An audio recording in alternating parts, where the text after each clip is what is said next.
Oke, selamat pagi anak-anak.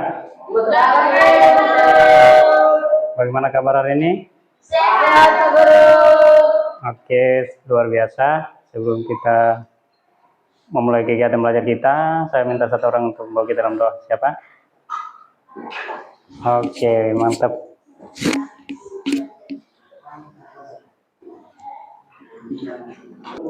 Teman-teman, Pak Guru, sebelum kita belajar, mari kita berdoa. Terima kasih Tuhan Yesus, karena Engkau sudah baik menjaga kami dari pagi hingga siang hari itu. Tuhan, kami akan belajar ya Tuhan, karena Engkau berkati kami.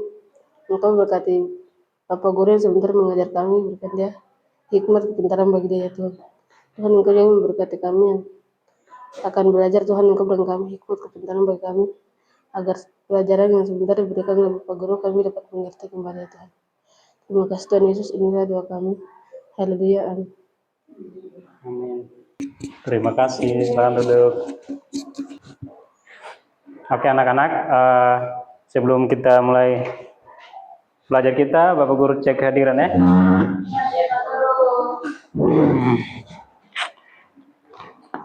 Oke, dengar absen. Aleda. Hadir Pak Guru. Miriam. Hadir Pak Guru. Maulin. Hadir Pak Guru. Faradila. Hadir Pak Guru. Caroline. Hadir. Helmus. Paulus. Yusuf. Mana Yusuf? Oh, ini Yusuf. Hadir semua ya? Ya. Oke, mantap. Oke, baik anak-anak. Masih ingat materi kita kemarin? Tentang apa? Tentang kerjasama dalam berbagai bidang. Contoh kerjasama dalam berbagai bidang. Contoh apa saja?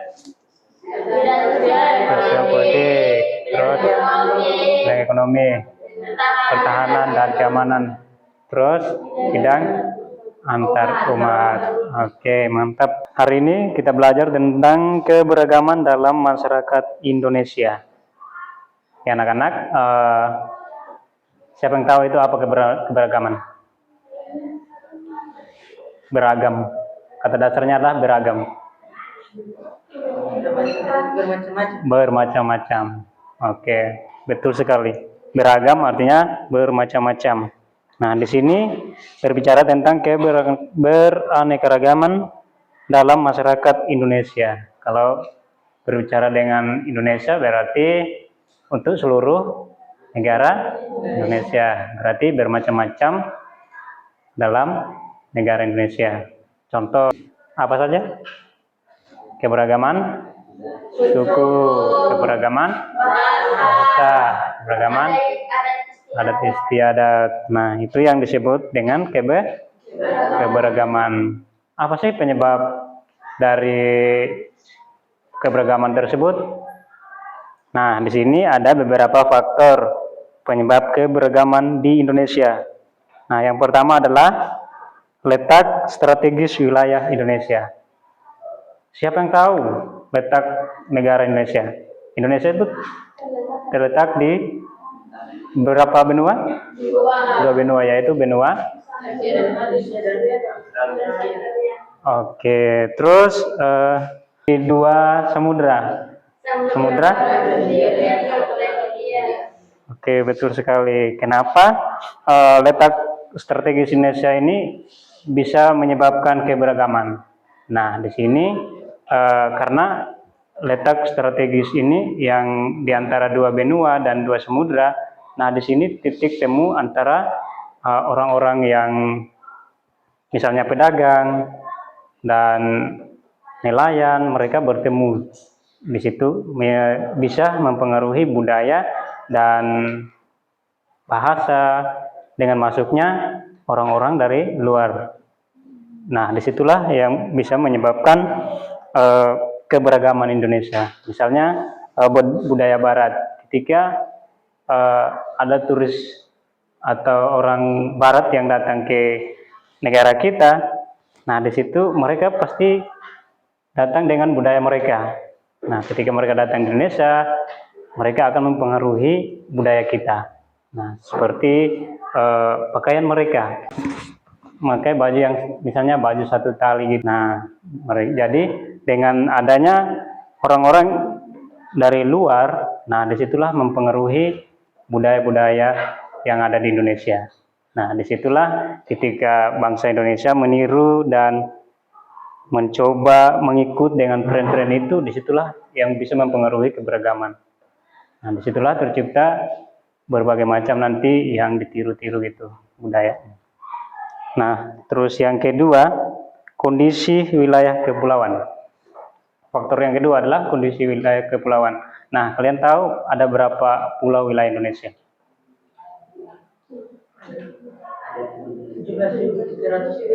17.380 pulau. Wow, banyak banget kan?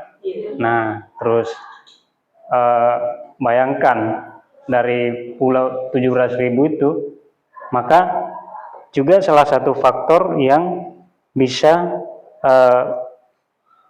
menjadi penyebab keberagaman. Karena mungkin saja pulau satu dan pulau yang lain itu pasti berbeda-beda dengan budaya masing-masing. Dan seperti pulau besar di Pulau Jawa dan ada Pulau Papua, Pulau Kalimantan, Pulau Sumatera, Sulawesi, pasti kan tidak sama budayanya kan? Pasti bermacam-macam atau beragam ya kan? Nah, faktor yang ketiga adalah perbedaan kondisi alam. Nah, faktor yang ketiga ini juga bisa menyebabkan keberagaman. Seperti keberagaman hutan. Nah, kita misalnya kalau kita di Papua sini kan, hutannya kan hutan tropis kan? Nah, hutannya lebat. Terus misalnya kalau misalnya alam di kampung saya kan bukan hutan. Di sana kan padang, sabana. Nah, rumput kayak gini, pendek. Terus kalau musim kemarau dia tuh warnanya kuning, kayak kuningan, nanti kering. Tapi kalau musim-musim hujan kayak gini nanti hijaunya ya luar biasa hijaunya. Nah, itulah perbedaan antara alam-alam yang ada di Indonesia. Nah, disitulah ketika perbedaan alam dapat menyebabkan keberagaman di Indonesia atau bermacam-macam yang ada di Indonesia, macam-macam alam. Nah, yang kedua adalah keberagaman suku. Nah, anak-anak tahu ada berapa jumlah suku yang ada di Indonesia?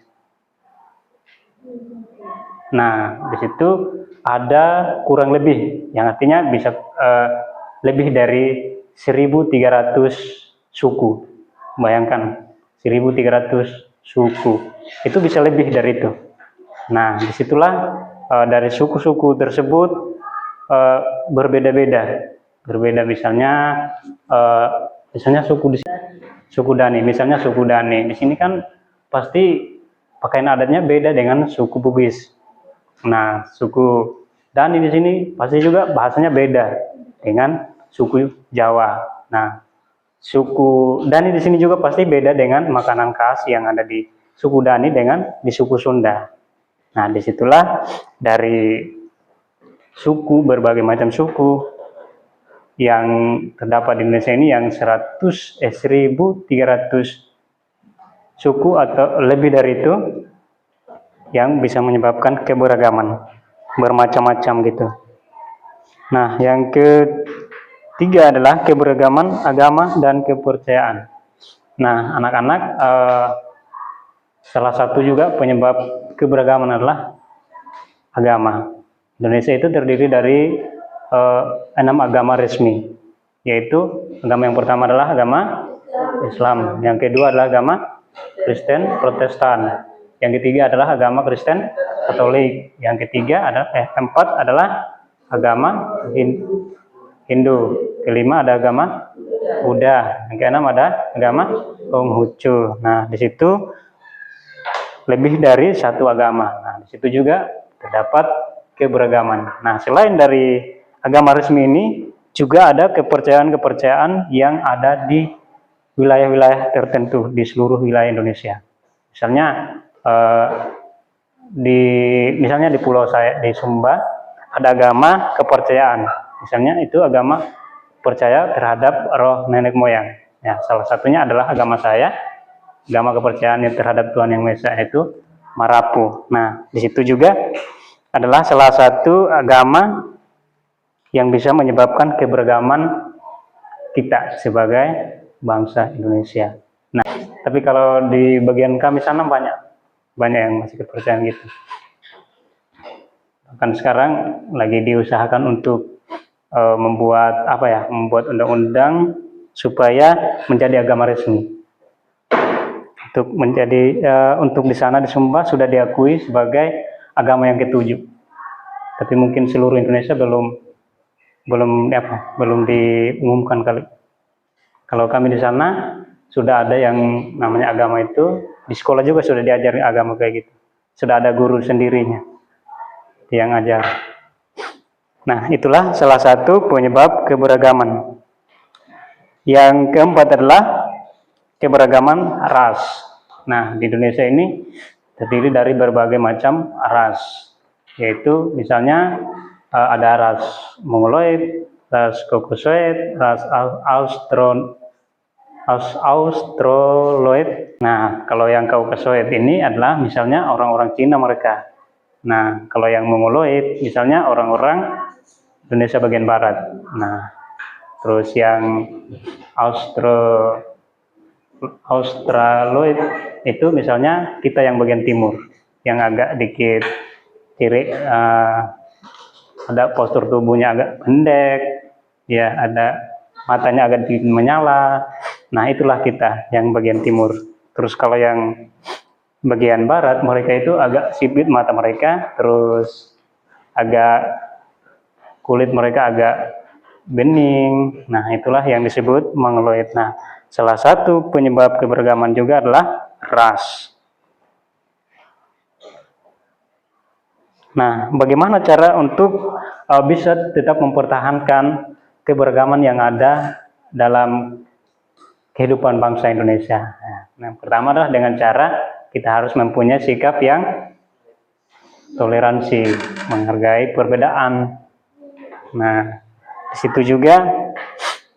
Terus yang kedua itu adalah melestarikan. Seperti adat budaya kita, adat istiadat kita, itu salah satu keberagaman juga. Nah, kita perlu untuk terus melestarikan. Nah, dari materi hari ini yang Bapak Guru sampaikan, Bapak Guru mau membuat dalam kelompok, ada tugas, boleh dikerjakan nanti. Nah, yang bagian ini kelompok 2, yang ini kelompok 1. Oke, seperti biasa.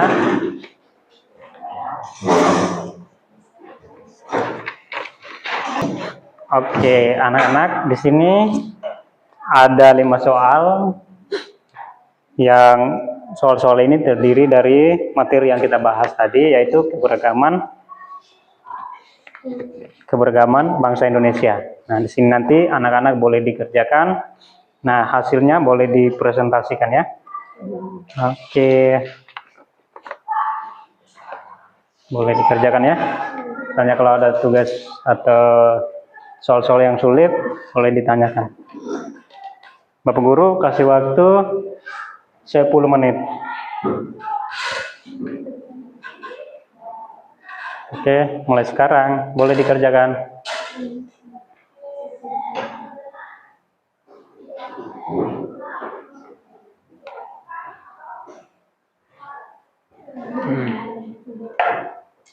Aman kan?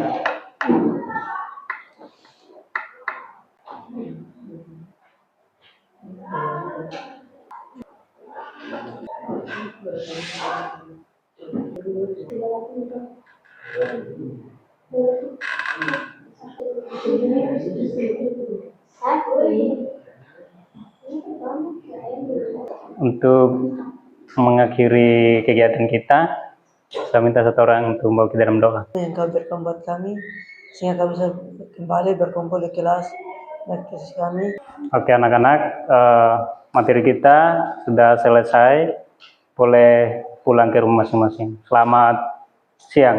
Selamat siang, Pak Guru.